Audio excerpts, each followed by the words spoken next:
What do you think about the business models of the big banks as compared to the regional banks in the wake of the events at Silicon Valley Bank? And how does the perceived implicit guarantee of all deposits at all banks affect big banks and those regional banks? If you follow sound banking methods, which means not doing some things that other people do, a bank could be a perfectly decent investment. In fact, Charlie and I, well, me originally in 1969, we bought a bank at Berkshire. And we had $19 million invested in that bank. And we had $17 million, I think, invested in our insurance companies. And if the Banking Holding Company Act of 1970 hadn't been passed, we might have ended up owning a lot of banks instead of a lot of insurance companies. We were looking at more banks, and Harry Keefe was taking us around Chicago, and there were other things we could do. And then, bingo, they passed the 1970 Bank Holding Company Act, and we had to divest ourselves of that bank in 10 years. Which, by the way, it never had a bad debt. It never had an unnecessary cost. It made nothing but money with no risk. It never presented any deposit insurance risk to the government.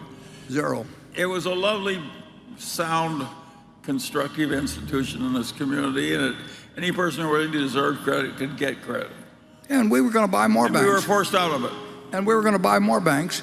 And if we bought more banks, we probably wouldn't have expanded the insurance business. But, the law changed, and so we divested, and we've done okay in insurance. But banking was more attractive to us. It was bigger, and there were more targets to buy. And you could run a perfectly sound bank then, and no negotiable certificates of deposit, all these things, all the inventions that came later, and you could still run it today. And you could earn a lot. You could earn good money, very good money, and we would have found more banks, but we're precluded from doing that. And we sold bank stocks in the last. Well, we sold them first when the pandemic broke out, and then we sold some more in the last 6 months. And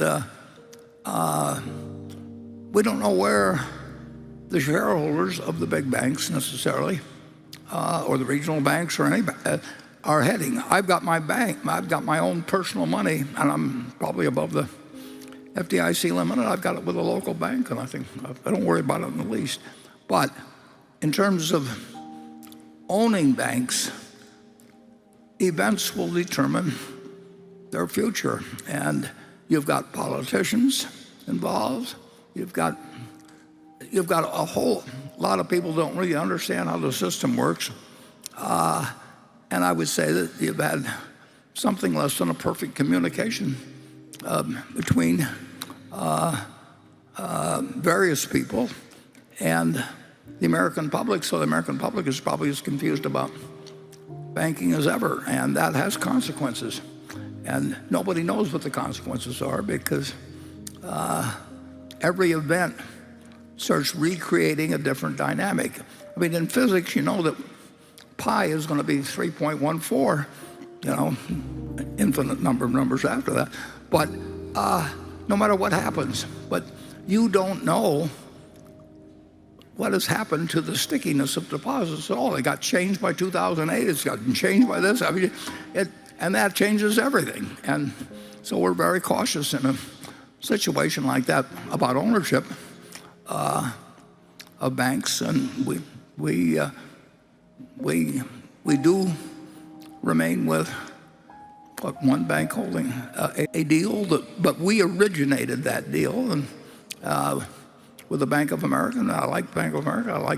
I like the management, and I proposed the deal to them, so I stick with it. But do I know how to project out what's going to happen from here? The answer is I don't, because I've seen so many things in the last few months which really weren't that unexpected to me to see, but which reconfirmed my belief that the American public doesn't understand our banking system, and some people in Congress perhaps don't understand it any more than I understand. I don't understand where the spaceships go. I mean, there's all kinds of things I don't know about, but if you're in Congress, you take a position on everything, and sometimes it's to your advantage, if you really understand it, not to say exactly what you feel, and here we are.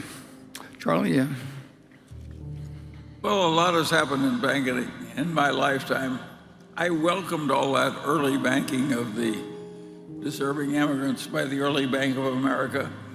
And I think all the credit cards, when they came in as original bank cards, were a great contribution to civilization.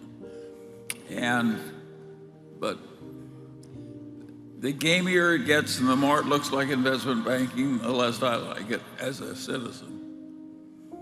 I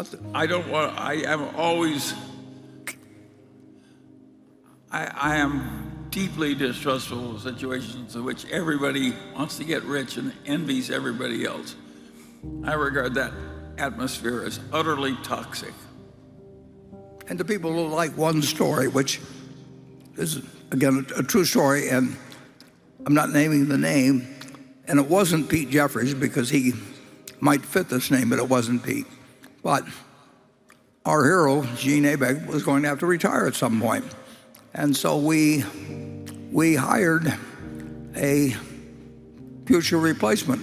It's kind of a little problem I talked before about having the perfect business, and now we're going to bring in somebody. We actually bring in somebody that went to Central High with Charlie. Although my class. Yeah, and Charlie didn't know I was picking out this guy, and he wasn't. If you'd asked me, we wouldn't have hired him.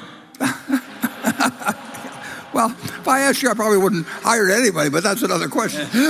But this guy comes over, a perfectly decent guy, but presentable, looks like a banker and everything. And of course, the first thing he wants to do, we've got this wonderful bank, but we got the crummiest looking building in Rockford. And we don't need a great building, we just need a great banker. And naturally, this guy wants to build a new building. And because we were the most profitable bank, but we didn't look like we were the most profitable bank. So I told him he could have any building he wanted as long as it was not higher than, it had to be shorter than our nearest competitor. And he lost interest totally. He wanted to be on the top floor of the biggest building in town. And I told him he could horizontally do anything he wanted, but he couldn't do it vertically. And it taught me a lot about the guy's motivations in life, and he didn't end up running the bank anyway. Anyway, that's all I know about banking, probably more.